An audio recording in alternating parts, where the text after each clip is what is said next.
And here's Dharmesh Sheth to talk transfers. Evening, we understand that a Premier League winner from days gone by, World Cup winner as well, might be on his way back to these shores? Might be. It is a long shot still, but West Ham United are trying to show their ambition in this transfer window because they have shown an interest in the Al Ittihad midfielder, former Leicester City midfielder, former Chelsea midfielder, and France World Cup winner, N'Golo Kanté. They've kind of explored the conditions of a potential deal. We think it would take around £20 million to buy the 33-year-old.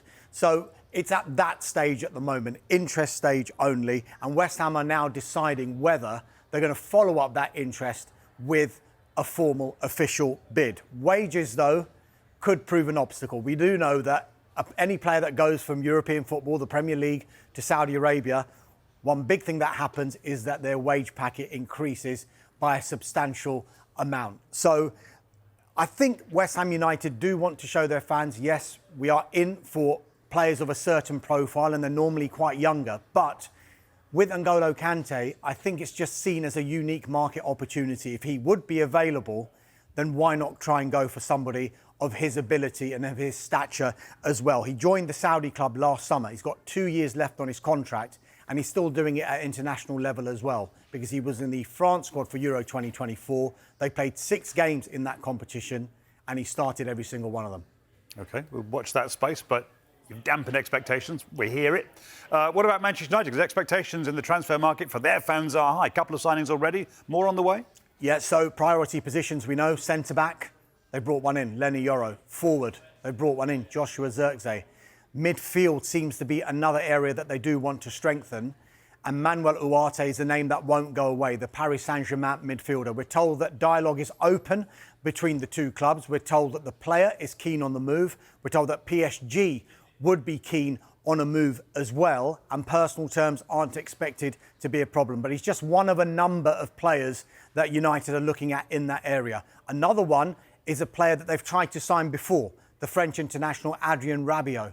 They tried to sign him last summer, but he ended up signing a 1-year contract with Juventus, and it was expected he'd be staying at Juventus at the end of that 1-year contract. But both Juventus and Rabiot have since announced that they're parting ways, and that means that he's now a free agent. So one to keep an eye on there. And another player to keep an eye on is a player that United had last season on loan with the option of a permanent deal, and that's Sofyan Amrabat.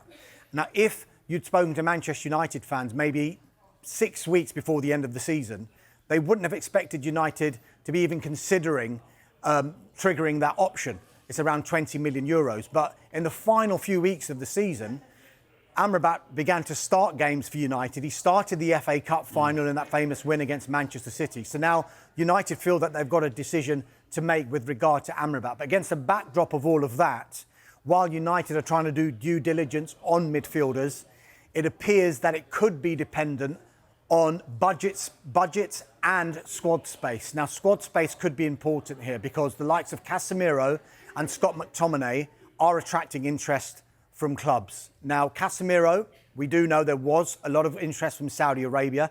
That appears to have cooled down of late, but it's still there, so we shouldn't rule it out. Scott McTominay is attracting interest from Fulham and Galatasaray. So I think it might depend on players leaving from that position for United to be able to come in and go into the market and bring in a central midfielder. But I think what United are trying to do, in keeping with their new approach to the transfer window and how they do recruitment under Ineos, is if a player does leave, it won't catch them by surprise.